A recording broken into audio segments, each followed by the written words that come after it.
कोई एसी नहीं चलेगा। हो जाने दो पसीने में आज तरबतर, निकल जाने दो सारी आँख केसी। और जैसी तुम हो ना केसी, तुम्हारा पसीना भी किसी गुलाब जल से कम नहीं होगा।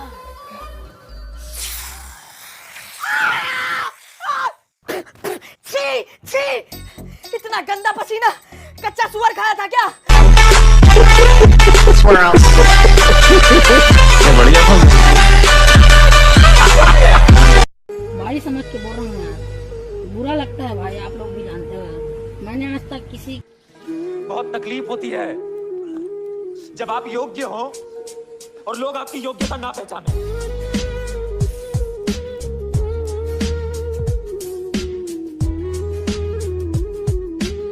इस वीडियो में आपको बहुत से इंटरेस्टिंग सवालों के जवाब मिलने वाले हैं। नंबर 1, आखिर इन बादलों के पास में इतनी ज्यादा पावरफुल लाइटिंग आती कहां से है? नंबर 2, क्या यह लाइटिंग डायरेक्ट इंसान या जानवरों पर गिर सकती है? नंबर 3, यह एक सबसे बड़ा मिथ है, अरे जल्दी से अपना फोन बंद कर लो वरना फोन पर लाइट गिर जाएगी। इसमें कितनी सच्चाई है वह भी जानेंगे। नंबर 4, यह जो थंडर लाइटिंग है यह जमीन पर ही क्यों पड़ती है? नंबर 5, क्या इस थंडर लाइटिंग को सेव किया जा सकता है बैटरी में, और किया जा सकता है तो कितने दिनों तक यह हमारी अर्थ की डिमांड को पूरी कर सकती है? और आखिर में इस लाइटिंग से हम बच कैसे सकते हैं? और इस लाइटिंग से रिलेटेड मैं आपको कुछ इंटरेस्टिंग फैक्ट भी बताऊंगा जो आपको हैरान कर देने वाले होंगे। तो उम्मीद करता हूं कि इतना इंटरेस्टिंग वीडियो देखने से पहले आप चैनल को तो सब्सक्राइब कर ही दोगे। आपको पता है जितने लोग हर साल बहुत ज्यादा बारिश की वजह से या बाढ़ या तूफान की वजह से मरते हैं, उससे कई ज्यादा लोग इस आसमान वाली बिजली के गिरने से मर जाते हैं और हम कुछ नहीं कर पाते, क्योंकि बाढ़ से बचने के हमारे पास में फिर भी कुछ ना कुछ समाधान है, लेकिन इस आसमान वाली बिजली का हमारे पास में कोई खास सोल्यूशन नहीं है। यह कहाँ पर गिरेगी, कब गिरेगी और कितने पावर से गिरेगी, इसके बारे में हमारे पास में कोई प्रेडिक्शन नहीं है। बस इससे बचने के छोटे मोटे तरीके हमारे पास में जरूर है। सबसे पहले हम यह जान लेते हैं कि इन बादलों के पास में इतनी एनर्जी कहाँ से आ जाती है। आपको पता है इन बादलों के पास में 300 मिलियन वोल्टेज और 30,000 एम्पियर तक का करंट होता है, जहाँ हमारे घरों में 4 से 5 एम्पियर के करंट में सब इक्विपमेंट रन कर जाते हैं, और यह 4-5 एम्पियर करंट ही बहुत है हमारे मरने के लिए। तो अब यह 30,000 करंट, तो आप सोच लो क्या कर सकता है। यदि आपने स्टैटिक इलेक्ट्रिसिटी का नाम सुना है तो बस इसी की वजह से सब कुछ होता है इन बादलों में। यदि आपने कभी नोटिस किया हो तो जब कभी आप अपनी कार में ड्राइव करके आते हो और जैसे ही कार के बाहर आकर कार की जो मेटल बॉडी है उसको टच करते हो तो एक छोटा सा स्पार्क क्रिएट होगा वहाँ पर, क्योंकि आपकी गाड़ी जो एयर फ्रिक्शन है उससे चार्ज हो जाती है, और हम जमीन पर पैर रखकर जैसे ही उसको टच करते हैं तो वह डिस्चार्ज हो जाती है। ऐसा ही बादलों में होता है। जब बादलों के पास में बहुत सारा पानी होता है तो हवा की वजह से बादल बहुत स्पीड में ट्रेवलिंग करते हैं, और जो पानी की छोटी छोटी बूंदे हैं वह हवा के संपर्क में आने से चार्ज हो जाती है। अब आप कहोगे कि ये छोटी छोटी बूंदे क्या कर पाएगी? जो बादल जमीन पर लाइटिंग को स्ट्राइक करता है उसकी लंबाई लगभग 12 से 13 किलोमीटर होती है, हॉरिजॉन्टल नहीं वर्टिकल लंबाई। अब इतने बड़े विशालकाय बादल में क्या प्रोसेसिंग होती है वह अपन देखते हैं। इस बादल में नीचे की तरफ जो जमीन से पानी ऊपर उठता है वह रहता है, और इस पानी का टेम्परेचर ज्यादा रहता है, यानी यह वाटर वेपर की फॉर्म में ही रहता है। और जो बादल का ऊपरी हिस्सा होता है जो लगभग 12 किलोमीटर दूर है, वहाँ पर इतना ठंडा पानी होता है कि उसका टेम्परेचर -35 डिग्री तक पहुँच जाता है। अब बादल में क्या होता है कि ऊपर का हिस्सा पॉजिटिव होता है और नीचे का हिस्सा नेगेटिव होता है। और आपको पता होगा जब पानी गर्म होता है तो ऊपर की तरफ उठता है, तो सेम बादल में भी ऐसा ही होता है। जो नीचे वाला पानी गर्म होता है वह ऊपर उठता है, और जब पानी 0 डिग्री को क्रॉस करता है तो यह पानी आइस क्रिस्टल में बदलना शुरू कर देता है। और बादल का जो ऊपरी हिस्सा होता है जहाँ पर ऑलरेडी बर्फ जम चुकी है, तो बर्फ जमते ही पानी का वजन बढ़ जाएगा और वह पानी नीचे गिरना शुरू हो जाएगा।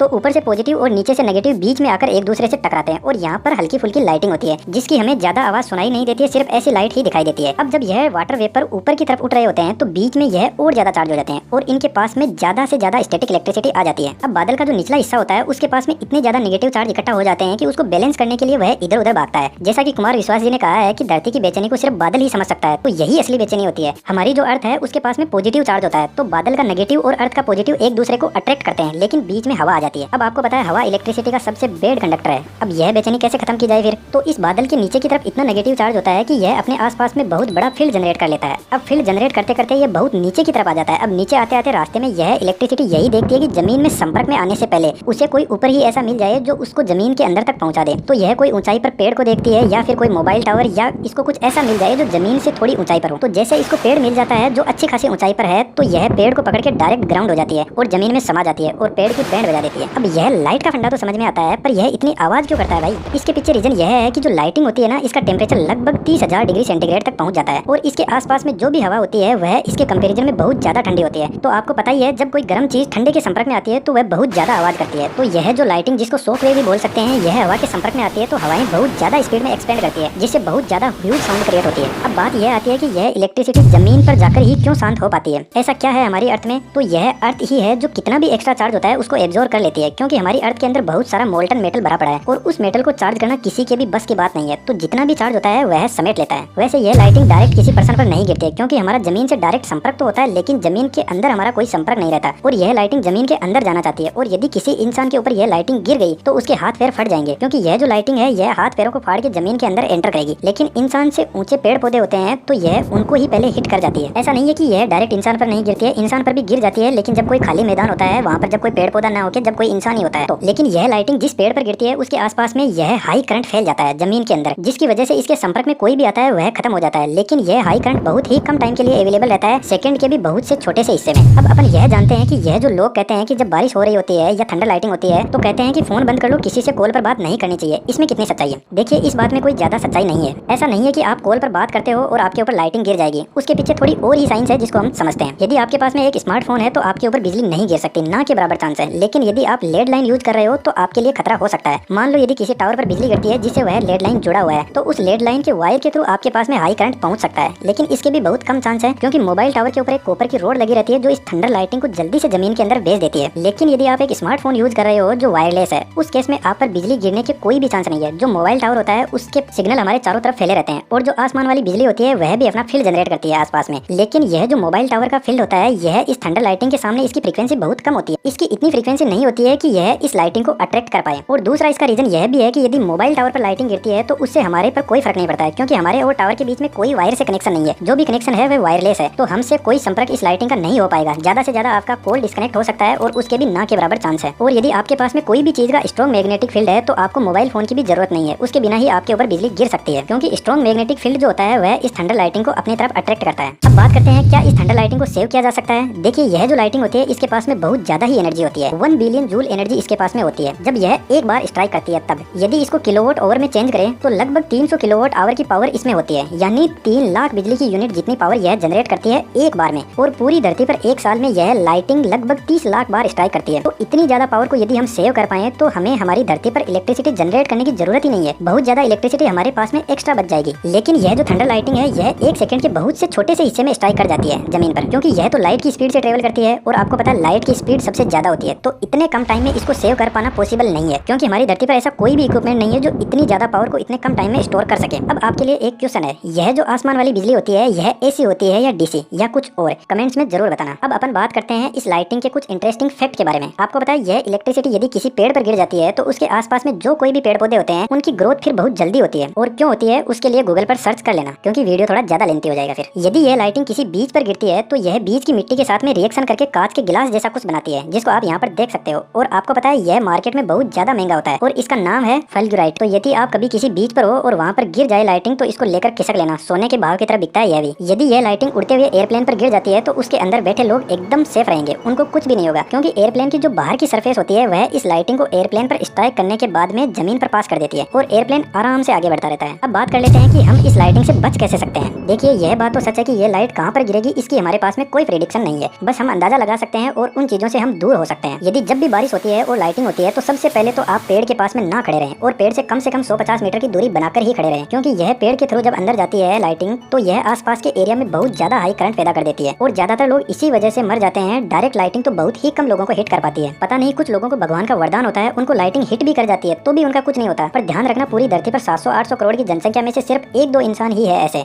और हम उनमें से नहीं है। अब यह महाशय हैं, इनके ऊपर 12 बार लाइटिंग स्ट्राइक कर चुकी है लेकिन अभी तक इनका कुछ नहीं कर पाई। यदि आपके पास में बहुत ज्यादा लाइटिंग हो रही है तो आप कार को बंद करके बैठ सकते हो। कार पर यदि लाइटिंग हिट भी कर जाती है तो यह लाइट होती है यह कंडक्टर के सरफेस होता है उसी पर फ्लो करती है, तो यह कार की बाहर की साइड को टच करके डायरेक्ट जमीन के अंदर ग्राउंड हो जाएगी और आपको कुछ भी नहीं होगा। अक्सर खुले मैदानों या खाली मैदानों में ही लाइटिंग ज्यादा स्ट्राइक होती है, तो खाली मैदानों में लाइटिंग के समय आपको नहीं रहना चाहिए। और जो पहाड़ी एरिया होता है वहाँ पर भी लाइटिंग ज्यादा गिरती है, क्योंकि पहाड़ जमीन से काफी ऊंचाई पर होते हैं और यह लाइटिंग अभी मैंने बताया कि जो भी इसको सबसे पहले मिलता है उसके थ्रू यह डिस्चार्ज हो जाती है। तो ऐसी जगह पर आपको ध्यान रखना चाहिए। पानी का जो कोई भी सोर्स होता है उसके पास में भी आपको नहीं रहना चाहिए, जैसे कोई तालाब, नदी, वहाँ पर भी लाइटिंग ज्यादा स्ट्राइक होती है। और अपने घरों को लाइटिंग से बचाने के लिए आप अपने घरों पर एक कॉपर की रोड लगा सकते हो और उस रोड को जमीन के अंदर गड्ढा खोदकर ग्राउंड कर सकते हो। ध्यान रहे, कॉपर की रोड ऐसी हो जो इतनी ज्यादा हाई करंट को सहन कर सके, क्योंकि यह जो कॉपर की रोड होती है यह इलेक्ट्रिसिटी को लो रजिस्टिव पाथ प्रोवाइड करती है, जिससे यह लाइटिंग और ज्यादा स्पीड में जमीन में चली जाती है। लेकिन ध्यान रहे, इस रोड के ऊपर आपके घर का कुछ भी टच ना हो, क्योंकि जब लाइटिंग होगी तो पूरे के पूरे घर में यह हाई करंट फ्लो होगा और मोबाइल टावरों पर ही यही कॉपर की रोड लगी रहती है मोबाइल टावरों को बिजली से बचाने के लिए। तो गाइस, अगर वीडियो पसंद आए तो वीडियो को लाइक कीजिए, चैनल पर नए हो तो चैनल को सब्सक्राइब कीजिए, और भी किसी टॉपिक पर आपको वीडियो बनाना है तो मुझे कमेंट कीजिए या फिर इंस्टाग्राम पर मैसेज कीजिए, मैं आपको वीडियो बना दूंगा। और वीडियो देखने के लिए थैंक्स। मिलते हैं अगली वीडियो में, आज के लिए इतना ही, बस बाय।